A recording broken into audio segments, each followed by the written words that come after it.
मालवा निमाड़ में इन दिनों बारिश का एक दौर थम है, जिससे तापमान में जबरदस्त उछाल देखने को मिल रहा है। जहां न्यूनतम तापमान 18 से 19 डिग्री की सेल्सियस के करीब था, वह बढ़कर 21 डिग्री सेल्सियस के करीब चला गया है और उच्चतम तापमान 25 से 26 डिग्री सेल्सियस के करीब था, वह भी बढ़कर 30 डिग्री सेल्सियस के करीब पहुंच गया है। जहां तक कुल बारिश का सवाल है तो इंदौर में 2 मौसम केंद्र पर अलग अलग बारिश का रिकॉर्ड दर्ज हुआ है।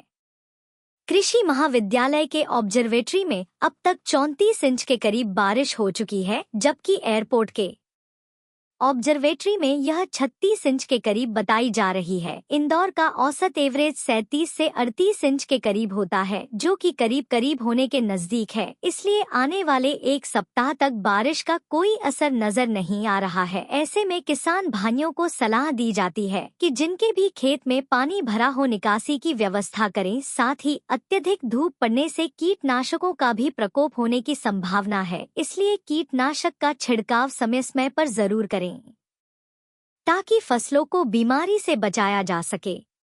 तो अगर मौसम की बात करें इंदौर शहर के लिए, तो इंदौर शहर में बारिश का दौर जो था, स्टार्टिंग में जैसे जून जुलाई का महीना था उसमें बारिश कम हुई थी और नॉर्मल से काफ़ी कम रह रही थी। लेकिन फिर जैसे जैसे अगस्त का महीना आया तो 14 अगस्त से और 5 सितंबर तक लगभग ये 20-22 दिन था, पानी काफ़ी अच्छा रहा और इन 20-22 दिन के अंतराल पर लगभग 400 mm से ज़्यादा पानी गिरा है।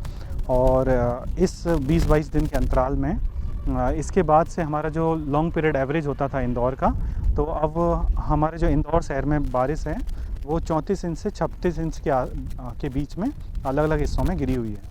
और जबकि नॉर्मल जो रहना चाहिए था 31 से 32 इंच के करीब नॉर्मल रहना चाहिए था। मतलब उससे आगे चल रहे हैं। हाँ, उससे आगे चल रहे हैं। और अभी 5 सितंबर के बाद से 3 दिन तक मौसम खुला रहा है, धूप भी हो रही है, तो तापमान भी बढ़ा है और अधिकतम तापमान जो है लगभग 30 डिग्री के आसपास रह रहा है और न्यूनतम तापमान 21 डिग्री के आसपास रह रहा है।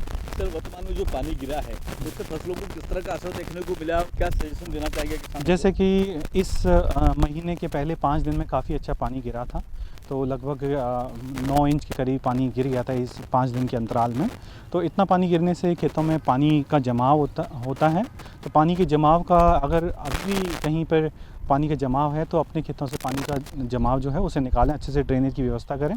और ओवरऑल जैसे अभी 3-4 दिन से बारिश का खुला है, तो इसमें अभी पानी के जमाव का, तो उसके अलावा जो ह्यूमिडिटी बढ़ती है, जो टेम्परेचर आता है, उससे बीमारी आने का ज़्यादा रहता है। तो अभी जैसे अगर आपके खेतों में जैसे सोयाबीन की फसल में बीमारी दिखती हैं, एंथ्रेक्नोज है या राइजोक्टोनियरेल ब्लाइट है या और दूसरी कोई बीमारियां हैं, अगर वो दिखती हैं तो उसका प्रॉपर मॉनिटरिंग करें। और जैसे ही स्टार्टिंग के सिम्टम्स दिखते हैं और वो सफिशेंटली अगर क्रॉस करती है अपने खेत में, तो उस पर स्प्रे करें। तो जो अनुशंसित फंगीसाइड है उनका स्प्रे करें।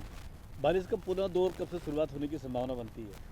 अभी हाल फिलहाल जैसे इस हफ्ते के लिए तो बारिश जो है, जो IMD ने येलो अलर्ट ही दिया हुआ है और बारिश जो है कम दिखाया गया है, मतलब मिनिमम कम दिखाया गया बारिश जो है। पुनः दौर जो है जैसे कि 10, 11, 12 तारीख से, मतलब 12 तारीख के आसपास से थोड़ा बारिश का दिखाया हुआ है, लेकिन वो भी कम ही है, बहुत ज़्यादा नहीं है बारिश। क्या लगता है कि इस बार कोटा पूरा हो जाएगा, जो मालवा निमाड़ का कोटा? हाँ, लगभग मालवा निमाड़ का कोटा जो है लगभग पूरा होने पे ही है, तो ज़रूर एक आध बार और बारिश आएगी, उससे कंप्लीट पूरा हो जाएगा। जी, आपका